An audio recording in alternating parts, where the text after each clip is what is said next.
just saw one of my followers say that all popular dystopian fiction stories are based off of white people's fears of things that were already done to black and or indigenous people at some point in American history.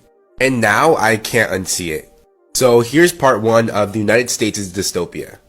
So in the Hunger Games, kids are forced to fight each other for the entertainment of the ruling class. And in real life, black kids did this up to the 1950s in something called Negro Battle Royales. In The Handmaid's Tale, mothers are forced to give up their children to other families.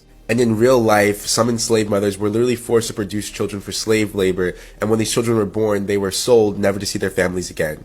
And to add in some indigenous history, for centuries, many native kids were kidnapped to live with white families or be sent to residential boarding schools, and as is being discovered, many of these kids were murdered and put in unmarked graves. In The Maze Runner, young men are unethically put through medical experimentation to find a cure for a deadly disease. And in the Tuskegee study, 40 black men were lied to as they died from syphilis and were being experimented on by the US government for over 40 years. And in Divergent, the worst fear of the main character is to live in a crumbling part of the city where people are unable to afford housing, food, or other basic necessities.